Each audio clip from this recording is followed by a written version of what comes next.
বিসমিল্লাহির রহমানির রহিম। প্রিয় শিক্ষার্থীরা দেখো, আজকে আমরা যোগের ম্যাজিক দ্বিতীয় ক্লাসটা করব। কত নম্বর ক্লাস করব? ম্যাজিক কেন বলেছি তাই না?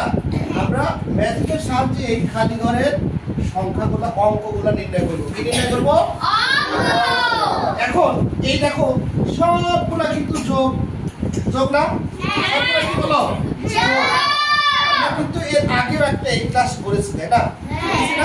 তো সেখানে দুইটা অঙ্ক শিখেছিলাম, আজকে আমরা চারটা অঙ্ক শিখব।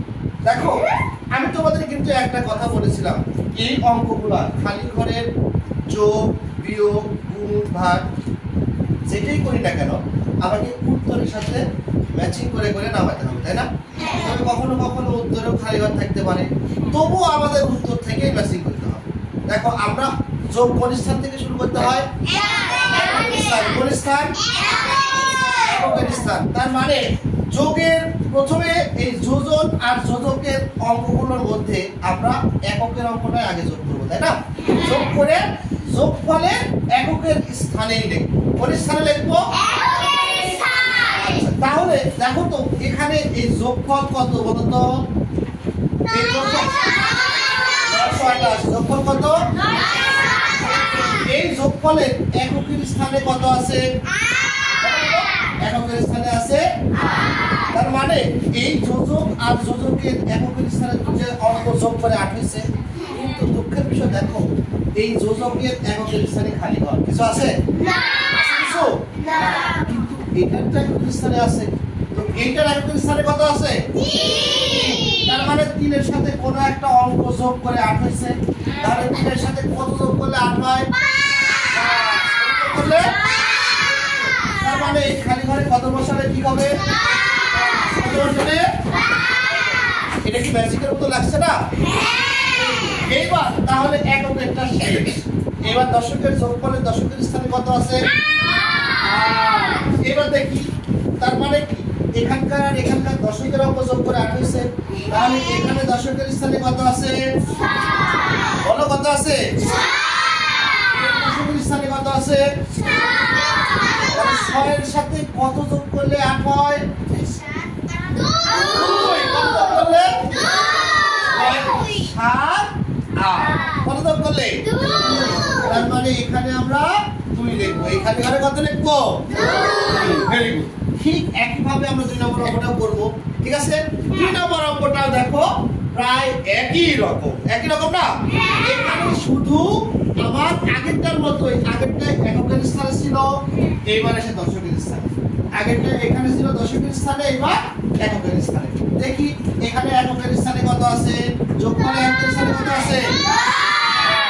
তাহলে এখানে দেখো আছে 5। 5 এর সাথে কত যোগ করলে 9 হয়?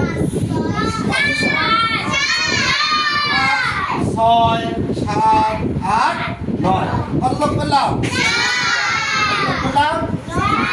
এই খালি ঘরে কত লিখবো? 4। হাতে কিছু আছে না? দশকে কত হাত থাকে? এইবার আসি, এইখানে দশকের স্থানে কত আছে? 7। তাহলে এখানে দশকের স্থানে কি আছে? এখানে কি আছে? 0 এর সাথে কত যোগ করলে 7 হয়? 7 যোগ করা লাগবে। তার মানে এখানে ঘরে কত লিখবো? 7। অঙ্কটা হয়ে গেছে। ঠিক আছে? অঙ্কটা হয়ে যায়নি? তাহলে আমরা কি পারবো না এইভাবে? আমাদের মাথায় সবসময় রাখতে হবে, উত্তর দেখে উত্তর বুঝে আমাকে বসাতে হবে। কারণ এককের সাথে এককই যোগ করতে হয়, দশকের সাথে দশকই যোগ করতে হয়, শতকের সাথে শতকই যোগ করতে হয়, তাই না? এইবার আসো আমরা পরে। এই বাবা, এটা সেই কঠিন। এটা খুব কঠিন না? দেখো এখানে এককের স্থানে কত আছে? তার মানে এই 2 এর সাথে কত যোগ করলে 5 হয়? 3। কত যোগ করলে?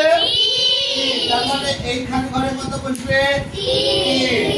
তারপরে এই 7 আসবে তাই না? খালি ঘর আর 4। 4 এর সাথে কত যোগ করলে 7 হয়? 3 যোগ করলে কত যোগ করলে? 3। তার মানে এই খালি ঘরে কত হবে? 3। কিন্তু দেখো এখানে শতকের স্থানে কিছু আছে না। তার মানে কি আমার কি যোগ করা শেষ? না, শেষ হয়নি। কারণ একক করেছি, দশক করেছি, শতক তো বাকি আছে। তাহলে এই শতকের স্থানে কত আছে? 5 এর সাথে 3 যোগ করলে কত হয়? 5 এর সাথে 3 যোগ করলে কত হয়? এই 5 আর এই 3 যোগ করে যেটা হবে সেটা এখানে বসবে না? তাহলে কত হয় বলো? এই খালি ঘরে কত বসাবো? তারপরেও আমরা একসাথেই করি, সমস্যা নেই। তোমাদের ভিডিও এটা আমরা একসাথেই করি। দেখো এখানে যোগফলে কত আছে? যোগফলে কত আছে? 6 এর সাথে কত যোগ করলে 8 হয়? 2 হবে 2। এখন দেখো তো এখানে যোগফলে কত আছে? 3 এর সাথে কত যোগ করলে 7 হয়? 3 এর সাথে 4 যোগ করলে 7 হয়। কত? 4। এই 4 আর 2 যোগ করলে কত হবে? 6।